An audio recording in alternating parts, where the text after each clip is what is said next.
Bonjour à tous mes trésors. Aujourd'hui, on va parler de la santé. Donc, on va écouter et lire ces expressions. Écoutez bien et écrivez la juste phonétique.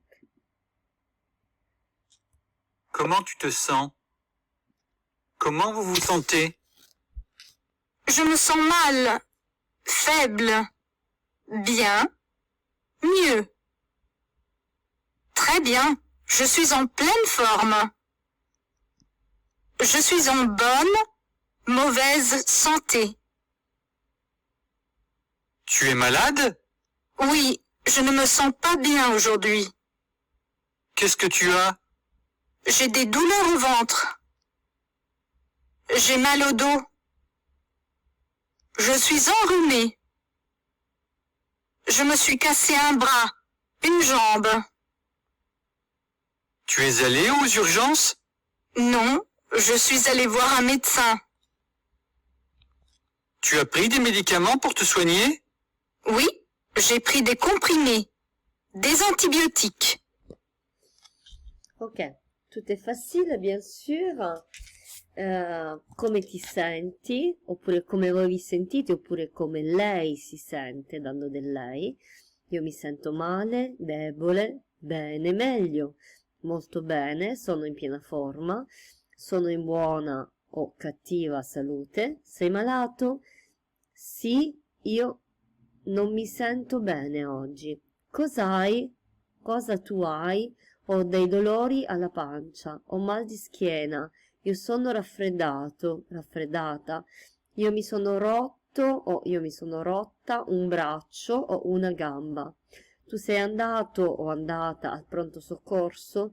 No, sono andato, sono andata da un medico di base, un medico di famiglia. Tu hai preso dei farmaci per curarti?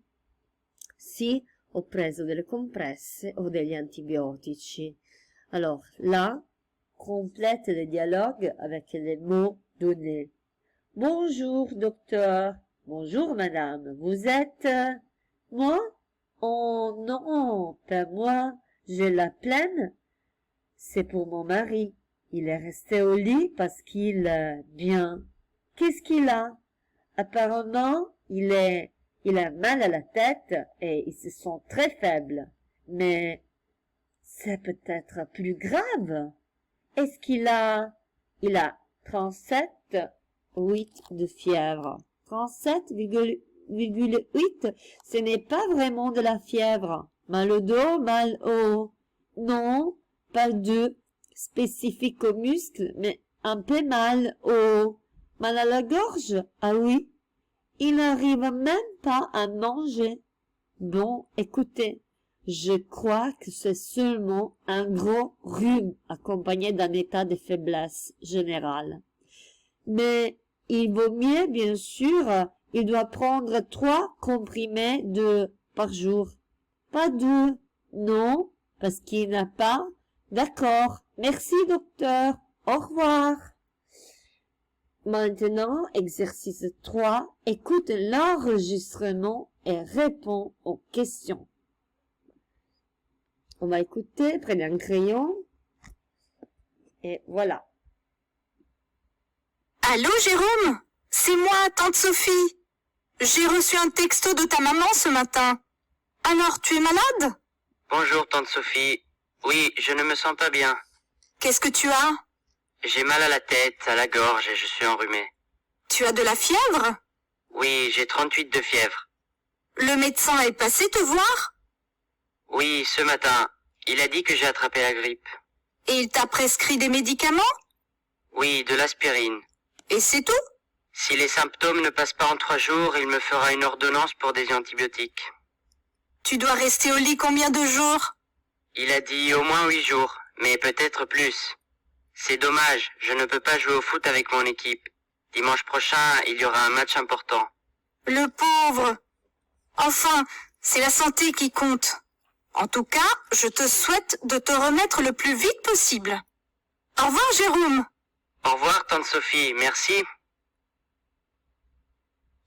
Alors, bien, là, il faut répondre à ces questions. Vous pouvez écouter à nouveau l'enregistrement. Les questions sont: qui téléphone à Jérôme? Quels sont les symptômes que Jérôme ressent?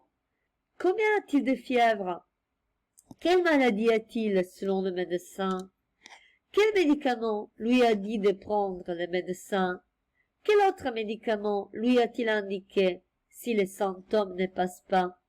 Combien de temps doit-il rester au lit? Qu'est-ce que Jérôme regrette de ne pas pouvoir faire? Voilà les questions. Vous devez répondre à ces questions. Bien. Encore, créez et écrivez, puis interprétez le dialogue en suivant le canevas. Deux amis se rencontrent dans la rue. A rencontre B et lui dit qu'il a l'air malade.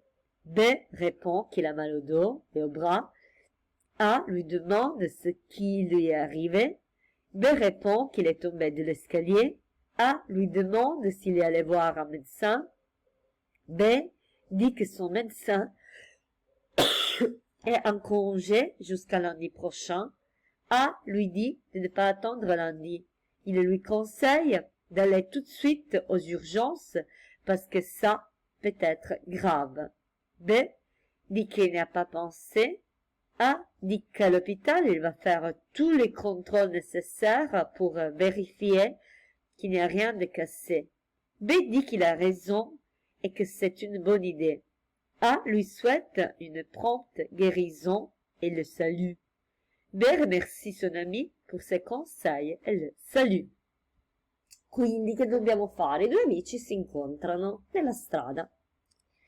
A incontra B e gli dice che ha l'aria malata, sembra un po' malaticcio. B risponde che ha mal di schiena e anche dolore al braccio. A gli chiede che cosa gli è successo. B risponde che è caduto dalle scale, dalla scalinata. A gli domanda se è andato a farsi vedere da un dottore. B dice che il suo dottore è in ferie fino a lunedì prossimo. A gli dice di non aspettare mica lunedì. Gli consiglia di andare immediatamente al pronto soccorso perché questo potrebbe anche essere grave. B dice che in effetti non ci aveva pensato.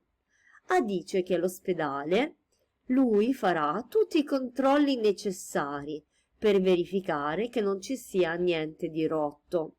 B dice che lui ha ragione e che è una buona idea. A gli augura una pronta guarigione e lo saluta. B ringrazia il suo amico per i suoi consigli et lo saluta. Bien, alors, bon exercice, bon travail, bon courage et bonne soirée. Un bisou à tous. Au revoir.